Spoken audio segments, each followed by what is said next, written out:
Bueno, bienvenidos y bienvenidas. Vamos a dar inicio a la presentación de Sergio Ugalde Quintana, de nuestro querido Sergio, profesor e investigador del Centro de Estudios Lingüísticos y Literarios del Colegio de México, Colmex, con su ponencia o su presentación titulada Literatura, Militancia y Antifascismo en el periódico El Popular, de 1939 y 1944. Bienvenido, Sergio. Te escuchamos con atención. Pues, muchísimas gracias. Es realmente un placer y pues un gran gusto poder verlos, aunque sea en estas pantallas. Eh, Digo, ha pasado durante este tiempo que por lo menos encontrarnos, vernos y reconocernos nos da un aliento, ¿no? Y es lo que pasa con gente tan querida como ustedes, ¿no? Siempre me anima o nos anima. Entonces, pues muchísimas gracias por estar aquí y muchísimas gracias a Pablo por hacer posible, ¿no? Que esto pueda funcionar y bueno, con todo el apoyo que ha tenido desde allá en la universidad. Entonces, pues trato de compartir pantalla. Me disculpo de entrada por quizá me voy a pasar unos cuantos minutos, van a ser yo creo que un, unos veintitantos minutos. Espero que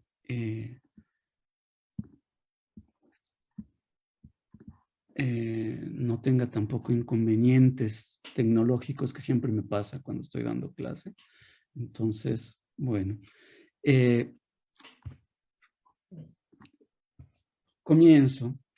Esto, como ustedes saben, es parte de un proyecto que ya desde hace tiempo he estado trabajando y que pues ha tenido distintas etapas. Ahora estoy en un proceso de tratar de recopilar figuras muy diversas que están cumpliendo alguna función en este periódico del movimiento obrero. Entonces, literatura política y antifascismo en México en el Diario Popular, 1939-1944.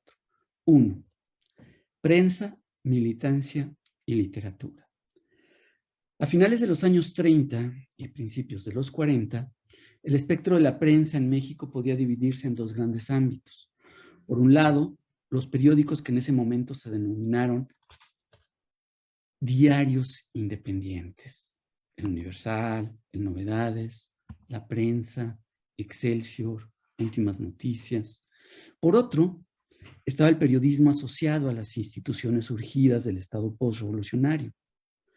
Estos primeros habían sido el resultado de un creciente proceso de consolidación comercial, de modernización tecnológica y de profesionalización del periodismo. Los segundos surgieron como acompañantes de diversas entidades políticas. El Nacional fue el órgano oficial del gobierno de México. El Popular fue el portavoz del movimiento obrero agrupado en la Confederación de Trabajadores de México, la central obrera más importante del país en el siglo XX. Tanto en la prensa comercial, en los primeros que mostraba, como en la institucional, se difundieron diversos proyectos literarios. En el caso específico del periódico El Popular, que se fundó el 1 de junio de 1938 por el líder e intelectual obrero Vicente Lombardo Toledano, se encuentran no solo las batallas mediáticas en defensa de proyectos sociales, justo al final del cardenismo, con el cual evidentemente se identificaba, y al inicio de la Segunda Guerra Mundial, sino también la publicación de una literatura con una fuerte carga política, antifascista e internacionalista. Entre los colaboradores del Popular se contaban intelectuales mexicanos, así como escritores americanos y europeos que por distintas razones se encontraban en ese momento en el país.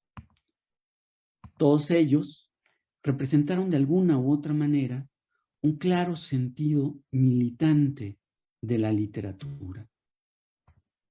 En palabras de Jacques Rancière, podríamos asegurar que en las distintas obras publicadas en el Popular, entre el 39 y el 44, se promovió no solo una posición ideológica, sino ante todo una particular distribución de lo sensible, cifrada en la configuración artística y en las estrategias de escritura de cada uno de estos personajes. En lo que sigue, solo me trataré algunos textos de 3 escritores que participaron en las páginas de este periódico. 2. Periodismo y poesía. Efraín Huerta comenzó a colaborar con el Popular en agosto del 39. A partir de ese momento cumplió muy distintas funciones en el rotativo. Formó parte del comité de redacción, dirigió la sección literaria crítica, poesía y polémica, fue el responsable de la columna anónima El hombre de la esquina, firmó con el seudónimo de Juan Ruiz la sección Las paredes oyen y además escribió numerosos artículos de fondo firmados. Es claro que Efraín Huerta desempeñó un papel central en la elaboración de la página editorial y en el tipo de literatura que el diario promovió en esos años. Pese a las numerosas obligaciones periodísticas, el joven se daba tiempo de continuar con su obra poética. En específico, durante este periodo, escribió algunos poemas sobre el desarrollo de la Segunda Guerra Mundial, que hacia 1943 reunió y publicó en el libro Poemas de Guerra y Esperanza. Ahí tienen el índice, en realidad son 8 poemas, y los títulos, ¿no?, de cada uno de ellos. Todos estos poemas pueden verse en el contexto de su intensa actividad periodística de esos años. No solo porque algunos de ellos fueron publicados en el mismo periódico. Es el caso, por ejemplo, de La oración por Tania, que pueden verla aquí, o de Stalingrado en pie, que también apareció publicado en el Popular, sino porque la mayoría de esos poemas fueron escritos en la mesa de redacción del diario, al mismo tiempo que desempeñaba sus obligaciones periodísticas. De ahí que resulta importante hacer una lectura en contrapunto entre el periódico y los poemas, entre las columnas, las notas y la poesía, las notas periodísticas y la poesía. Por razones evidentemente de tiempo, solo me detendré en uno de sus poemas, que es este, Elegía del Lídice. A finales de mayo de 1942, Reinhard Heydrich, alto dirigente de la Gestapo y encargado del protectorado de Bohemia y Moravia, fue asesinado por la resistencia checa. La noticia fue comentada profusamente en el Popular. Y hay distintos, no solo las notas, sino articulistas que hablaban del hecho. Hitler, ante el asesinato del segundo de a bordo de Himmler, desató una terrible masacre. Un pueblo completo fue arrasado. Efraín Huerta, impulsado por las noticias sobre la masacre y bajo el ambiente de todo lo que se publicaba y comentaba en el Popular, redactó Elegía del Lídice. El poema, escrito bajo un estricto rigor métrico, son 28 alejandrinos, 11 heptasílabos y un endecasílabo, lamenta con dolor y angustia la destrucción del poblado. Después de mostrar el escenario de devastación, que se dan las primeras líneas, deja ver una esperanza del renacimiento del Lídice en tierras americanas, que es lo que ustedes pueden leer en la parte de la derecha del poema, ¿no? 2 poblados, uno en Estados Unidos, al lado de los Grandes Lagos, y otro en México, a las afueras de la capital, fueron bautizados con el mismo nombre. El poema está fechado el 22 de agosto de 1942. Unos días después, apenas una semana, un poblado en la Ciudad de México, en la delegación Magdalena Contreras, cambió su nombre de San Jerónimo por San Jerónimo Lírice.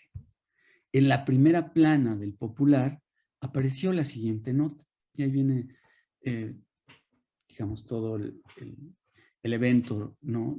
Que justo estamos relatando y del cual es la redacción del poema, ¿no?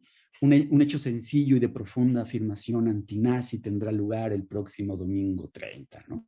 Se le va a cambiar el nombre al poblado por el Lírice. Entonces, bueno, lo que puede hacerse todo el tiempo con cada uno de los poemas que integran justo este poemario de Efraín es una lectura entre las notas que están apareciendo en el periódico, las columnas que el propio Efraín está escribiendo, porque él también comenta algunos de los hechos. Por ejemplo, el caso de Stalingrado en pie, está hablando en sus columnas anónimas de todos los avances de las tropas nazis, o por ejemplo, en la oración portánea, que es un poema dedicado a una joven soviética ahorcada por los nazis, en sus columnas también está hablando de todas las atrocidades que están cometiendo el ejército de Hitler en esos momentos. Entonces, digamos, todos y cada uno de los poemas puede irse leyendo en contrapunto con lo que estaba pasando en el periódico en ese momento, ¿no? Por supuesto, cuando este libro apareció en julio del 43, las reacciones de parte del campo literario mexicano fueron de evidente rechazo. Muy pocos mostraron públicamente su simpatía por este proyecto. Entre los pocos que sí se manifestaron de manera positiva, se encontraba Simone Terry, una novelista y periodista francesa refugiada política en México en esos años. Terry festejó la aparición del libro y lamentó que los lectores de poesía en el país, en México, no celebraran la existencia de ese volumen. Dice Terry, hace varias semanas ya que los poemas de Guerra y Esperanza han salido y apenas si he visto una noticia en la prensa de México. Es como si el libro hubiese sido publicado en la luna.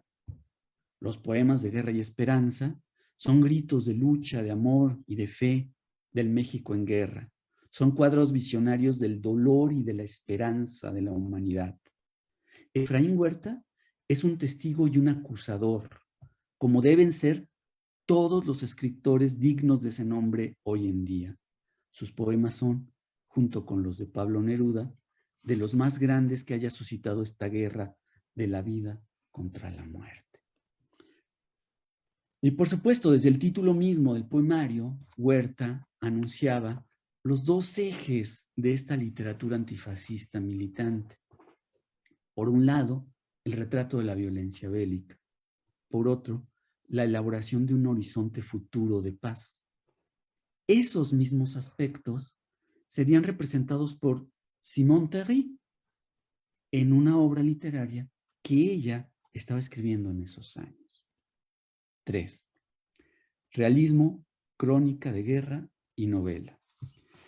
El 31 de julio de 1944, en la página editorial del Popular, Simone Terry publicó el texto Nosotros no olvidaremos a México.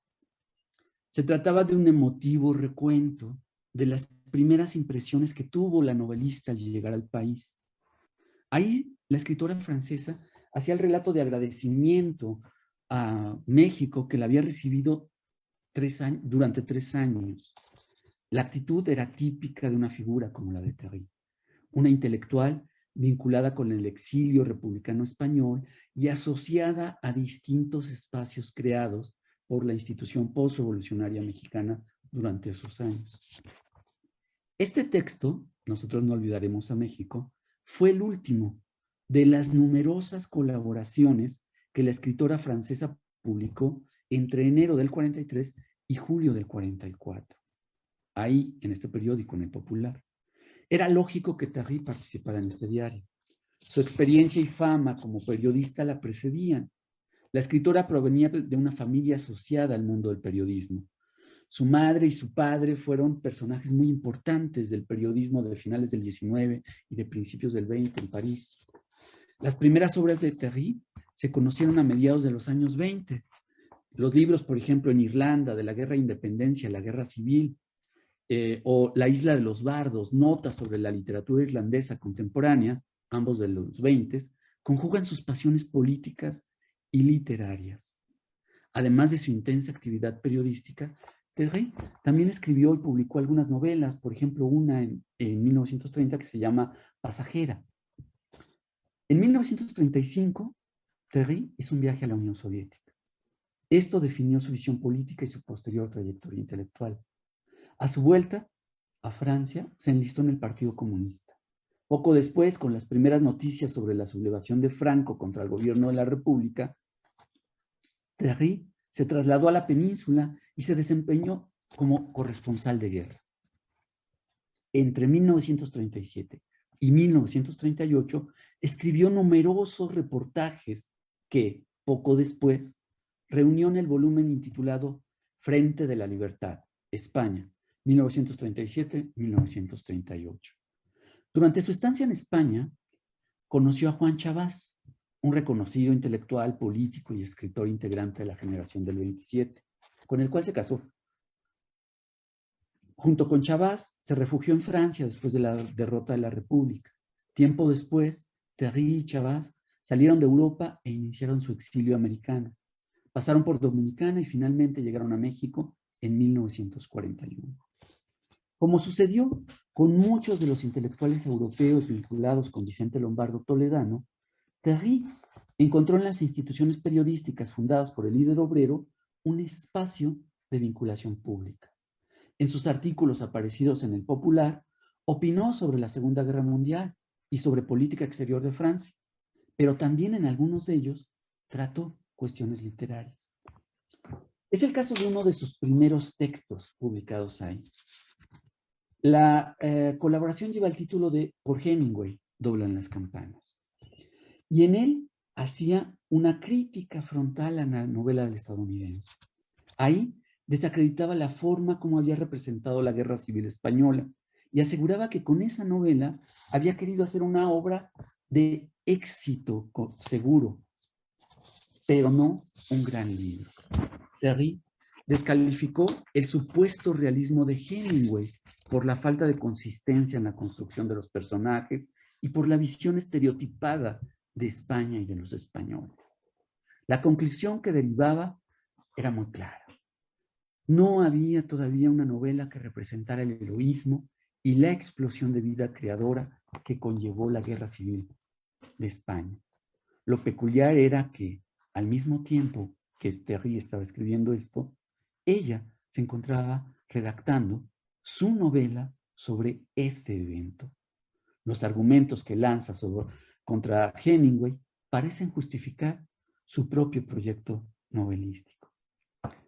Así se pudo entender, o sea, cuando en marzo de 1944, poco antes de que se embarcara de vuelta a Francia, Simón Terry publicó su novela Aquí el alba comienza. Tal como algunos estudiosos lo han señalado, la novela se inscribe en las discusiones estéticas sobre el realismo socialista que se derivaron del Congreso de Escritores Soviéticos de 1934. Sin embargo, pese a la evidencia de ese hecho, hay varios elementos que indican otra posible ruta de interpretación. La obra es al mismo tiempo una historia de amor y una novela de formación. En ella se cuenta la historia de Jeannette, una ingenua joven francesa que, despechada por su novio, decide alejarse de París e ir a España a buscar la muerte. Se enrola como corresponsal de una revista y sale en dirección a Barcelona. Llega a una España en plena guerra civil. Muy pronto se involucra con lo que ve y con lo que oye. Escribe sus crónicas de guerra. La joven ingenua se transforma y se compromete con una causa. Conforme avanza el relato, se muestra el heroísmo del ejército republicano, la valentía de las brigadas internacionales, el dramatismo de la batalla de Teruel y del sitio de Madrid. En esta última ciudad se encuentra con su gran amor, Ramón, un entregado y casi místico militar del Ejército de la República con convicciones comunistas. Con él halla la tranquilidad en medio del torbellino de la guerra. La obra termina con la imagen de la pareja a bordo de un barco que parte de Barcelona en dirección a Francia. Ambos observan el atardecer. Janet exclama a media voz: todo se ha perdido, todo ha terminado. El narrador asegura: entonces apareció una sonrisa en el rostro doloroso de Ramón. Este alzó la cabeza de Janet y la miró a los ojos sin dejar de sonreír, como si aquel sol poniente hubiera sido para él una aurora. No, repuso, ahora comienza.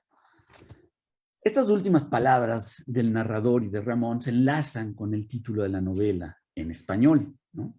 Lo que comienza en ese momento es el alba, el aurora, el amanecer, la aurora. Dos elementos llaman la atención en esta obra.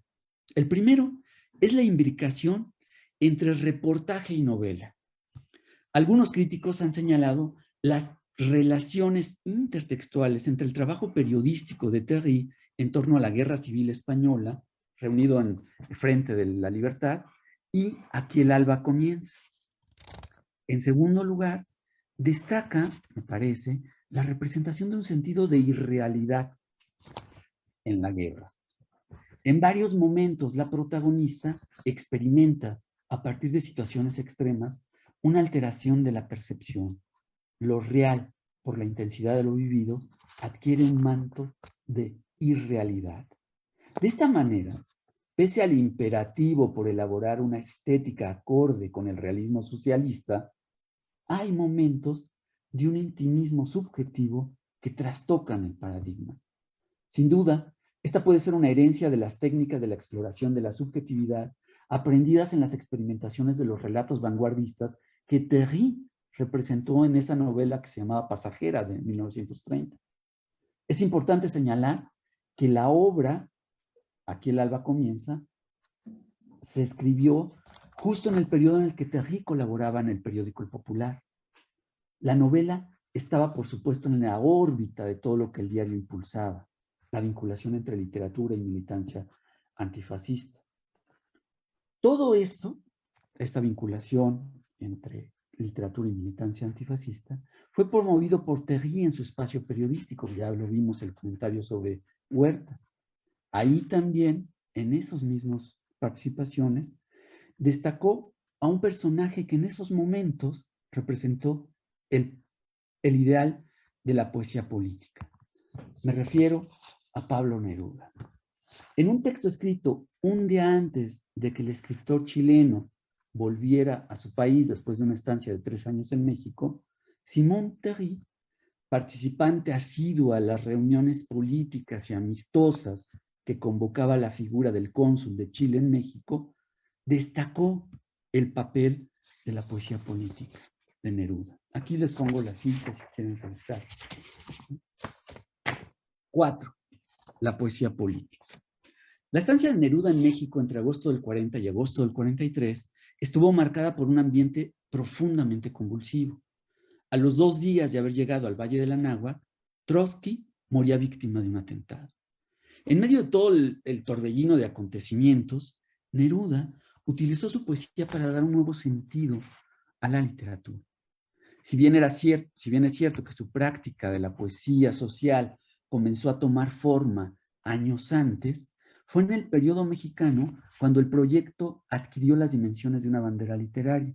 Y aquí les pongo solo 2 fotos de Neruda en su estancia en México con los colaboradores del Popular. De un lado está Efraín Huerta y en el otro está José Revueltas. Una buena parte de toda la poesía política de Neruda, que Neruda escribió en esos momentos, fue publicada, difundida y comentada en El Popular. Quizá ninguna otra publicación periódica mexicana albergó tantos textos de y sobre Neruda. Ahí se conocieron, por ejemplo, algunos de los poemas que pasarían a formar parte del canto general. No es que se hayan conocido, pero sí algunos los publicó por primera ocasión, por ejemplo, este pequeño oratorio para Silvestre. Allí también se publicaron composiciones clave que integrarían su libro Tercera Residencia. En específico, 5 poemas que componen el ciclo de la poesía política de Neruda fueron dados a conocer en este periódico. Me refiero a Tina Modotti ha muerto, Un canto para Bolívar, Canto a Stalingrado, Nuevo canto a de amor a Stalingrado y Dura elegía, en la tumba de la señora Leocadia Prestes. Todos y cada uno de estos poemas estuvieron rodeados de intensas y acaloradas polémicas políticas y literarias. Comentaré solo uno de sus poemas, que fue la causa por la cual regresó a Chile. Se trata del poema que escribió a raíz de la muerte de Leocadia Prestes, exiliada en la Ciudad de México y madre del luchador social brasileño Luis Carlos Prestes, encarcelado por Getúlio Vargas en Brasil y acusado de delitos comunes.